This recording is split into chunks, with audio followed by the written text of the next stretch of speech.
Estamos de regreso en Punto y Contrapunto. Hoy el presidente López Obrador y su gabinete presentaron las acciones de su gobierno por la paridad y contra la violencia de género. Con este marco de referencia, el pasado viernes, el mandatario envió al Senado también su terna para ocupar la vacante que dejó en la Suprema Corte de Justicia la renuncia inesperada de Eduardo Medina Mora. Una terna integrada solamente por 3 mujeres, pero 2 de ellas trabajan en el gobierno, en el gabinete federal. Equidad mata conflicto de interés, la cercanía con el mandatario o formar parte de su equipo de trabajo vulnera la credibilidad en el proceso de selección. ¿Son candidatas idóneas o no? Veamos el contexto. La subsecretaria de Gobernación, Diana Álvarez, la académica Ana Laura Magaloni y la directora del Servicio de Administración Tributaria, Margarita Ríos Farjat, integran la terna propuesta para cubrir la vacante que dejó Eduardo Medina Mora en la Suprema Corte de Justicia de la Nación. Las 3 con una muy buena trayectoria profesional, académica, en el servicio público. López Obrador presentó la terna en el marco de la firma del Acuerdo por la Igualdad entre Mujeres y Hombres, un plan de acciones para empoderar a las mujeres mexicanas. Solo 2 de los 11 ministros que integran la Suprema Corte son mujeres, Norma Lucía Piña Hernández y Yasmín Esquivel Moza. En un año de mandato, esta es la tercera ocasión en la que el presidente propone candidatos al máximo tribunal. En diciembre propuso a Celia Maya, Juan Luis González Alcántara y Loreta Ortiz. El Senado eligió a González Alcántara. En la segunda volvió a proponer a Ortiz y a Maya e incluyó a Yasmín Esquivel Moza, que fue la seleccionada. Las personas propuestas en ambas ternas fueron cuestionadas por su cercanía con el mandatario. Tras recibir la nueva propuesta, el senador panista Damián Cepeda dijo que la inclusión de 2 funcionarias de la Administración Federal en la terna era una falta de respeto a la autonomía del Poder Judicial. El coordinador de los morenistas y presidente de la Junta de Coordinación Política, Ricardo Monreal, señaló que no hay impedimento legal para la postulación, pues constitucionalmente solo tienen impedimento los secretarios de Estado, senadores, diputados y gobernadores. Punto y contrapunto. A ver, segundo tema a discutir esta noche. La verdad es que sí generó, creo que mucha expectativa, sobre todo mucho interés por parte de colectivos que siguen casi siempre las designaciones de las personas o de las ternas que se envían al Senado para el tema de la Suprema Corte de Justicia. La presencia de estas 3 mujeres, estas 3 candidatas. Ana Laura Magaloni en primer lugar, yo estuve revisando redes, ya hay hasta un hashtag de Team Magaloni, hay mucha gente que está apoyando la presencia de ella en la terna y que quiere que ella quede en la Suprema Corte de Justicia. Me sumo, porque yo he sido siempre parte del colectivo de Sin Cuotas ni Cuates. Las otras 2 candidatas, Eder, Margarita Ríos Farjat y la subsecretaria de Gobernación, tampoco están tan mal, comparadas con las ternas anteriores, ¿no? Comparadas con las ternas donde salió la ministra contratista o ministra onerosa, como hoy en día le dicen, por la remodelación tan cara de su oficina en la Suprema Corte de Justicia, entre otros temas, y su cercanía con el presidente. Pero esta terna parece que no está tan mal. ¿Cómo lo ves? Yo creo que, sobre todo en el caso de Laura y de Margarita, creo que tienen un excelente perfil. El trabajo que ha hecho Margarita, mucho la criticaron desde que la pusieron al frente del SAT y con el antecedente de que se había hecho una recaudación tributaria histórica en el 2017-18, ponían en tela de juicio su experiencia, etcétera, y lo ha hecho muy bien. Ha sido muy disciplinada, ha generado un proceso de mucha certidumbre en medio de una recesión mundial. Ella ha tenido buenos resultados en términos de la administración tributaria, es académica también, igual que Laura, y es alguien que se ha especializado, es constitucionalista, tiene un excelente perfil. Creo que hay 2 posibilidades. Yo, la verdad, soy franco, no me gusta mucho el perfil de la subsecretaria de Gobernación. ¿No te gusta? No me gusta mucho. No te gusta. Pero hay 2 muy buenos perfiles, muy buenas opciones, y hay un reto muy concreto. Justo ahorita que platicábamos en el tema de la implementación de las alertas de género, tendría el Poder Judicial en general que también dialogar con las alertas de violencia de género para sumarse al proceso de erradicación de la violencia feminicida y que haya más mujeres propuestas. Creo que tendría que ser garantía de que comience este diálogo para transversalizar realmente desde todos los poderes del Estado la perspectiva de género y el combate a la lucha feminicida. Ahora, no es lo mismo, querida Luisa, una buena servidora pública a cargo del SAT que una ministra de la Suprema Corte de Justicia. Bueno, totalmente. Digamos, el primer comentario, y esto se lo voy a plagiar a Alejandro Madrazo en una entrevista que hizo el viernes por la noche, es que en esta terna pues tienes 2 pesos completos con un peso mosca, ¿no? O sea, Diana Álvarez Mauri no tiene nada que La hacer en esa subsecretaria. terna, se le criticó mucho siquiera que llegara a ser subsecretaria de Gobernación, y me parece que el hecho de que la pusieran en esa terna pues es un completo despropósito, precisamente para servir al propósito que estaba hablando Eder en este momento, ¿no? No es lo mismo tener una terna de mujeres que tener mujeres de probada trayectoria feminista, ¿no? Entendidas de las dimensiones de género y que sean capaces de articular un plan para que desde su puesto como ministras de la Suprema Corte de Justicia puedan llevar a cabo, ¿no?, un proceso transformador de la Corte misma y de sus fallos en favor de las mujeres. Ser mujer no garantiza ser feminista.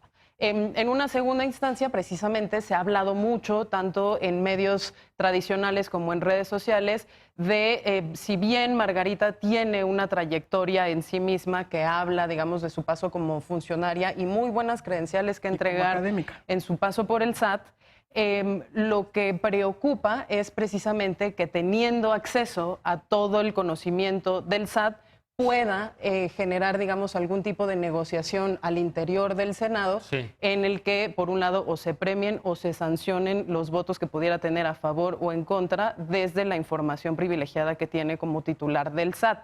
Ahora, eso no es una mera especulación. Hay ya en Radio Pasillo Senado en este momento, digamos, noticias de negociaciones que se están dando no solo con la bancada morenista, sino con las de oposición para lograr los votos suficientes en favor de Margarita. Y ¿te refieres a los trascendidos que dicen que temen represalias en caso de no apoyar a Margarita los senadores, refiero que evaden impuestos con el SAT? Yo no estoy defendiendo a ningún senador, pero estoy diciendo seguramente hay muchos que evaden impuestos. Sondeos, ojalá supiéramos y conociéramos quiénes son. En sondeos personales que yo hice con senadores el día de hoy, hay ahí negociaciones en donde se está asegurando incluso los votos de senadores del PAN, que eso es distinto a un trascendido. Ahora bien... yo también he escuchado el argumento, pues no quise hacer hincapié. No, a trascendidos ha habido mucho y llegan por WhatsApp fotos a todas horas, digamos, no... A lo que yo voy con este punto no es si el perfil de Margarita da para sobornar senadores evasores.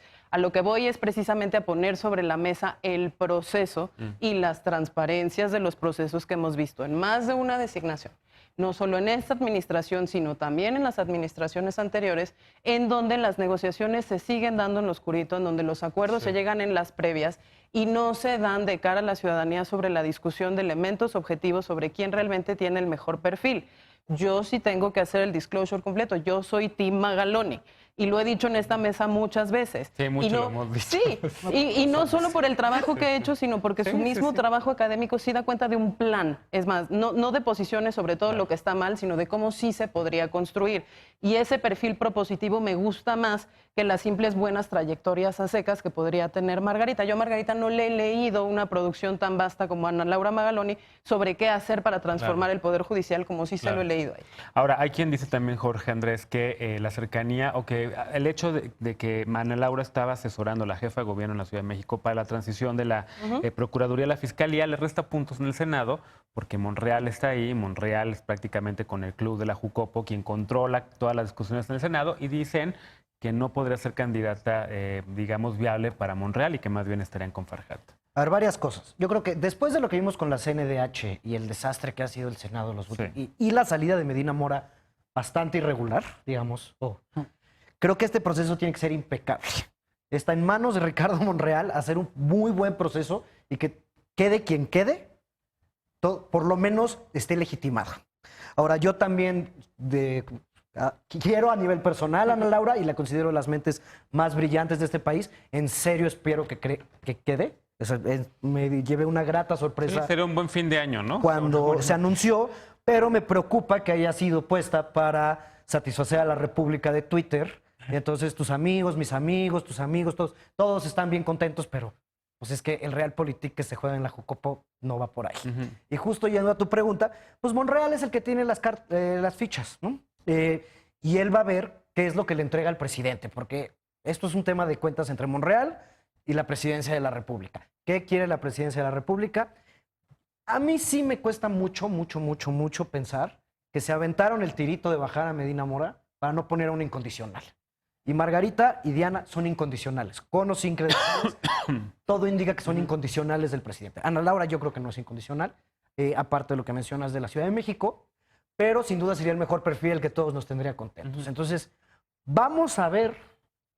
Y que tiene apoyo dentro de la bancada morenista, la misma Es nominación. cercana a Claudia, Sí. o sea, no Sí, es o sea, Pero Monreal sí es un factor importante. Monreal y podrá ser muy cercana a Sí. Claudia, pero digamos, no es una jugadora política en este sentido, ¿no? Ahora, vamos a ver si este proceso en realidad subsana lo que vimos con la CNDH y hemos venido viendo.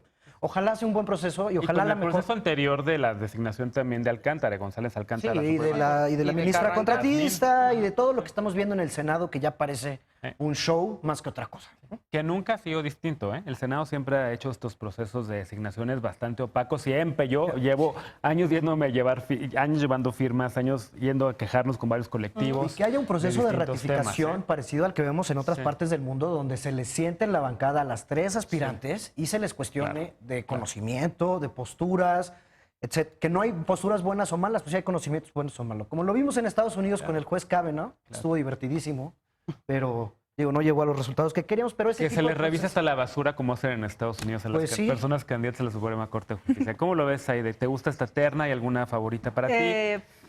Bien, yo creo que primero hay algo que me parece muy destacable, que es una terna histórica. En 194 años que lleva la Suprema Corte de Justicia en nuestro país, es la primera vez que se presenta una terna de esta Sí. naturaleza que está conformada completamente por mujeres, lo Es cual el primer presidente que manda tantas mujeres propuestas a la Corte. Así también, ¿no? es, también. Entonces, esto nos garantiza que va a quedar una mujer.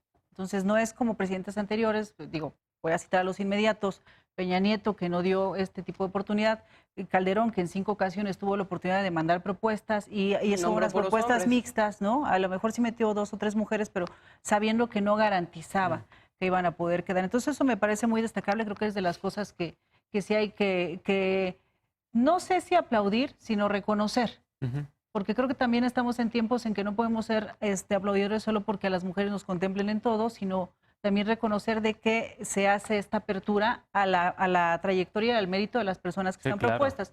Yo creo que las 3 son buenos perfiles, 2 quizá más sólidos que el otro, ¿no? En este sentido, pero digo, finalmente yo no tengo alguna favorita en particular. Al final del día los senadores irán a definir cómo hacen esto.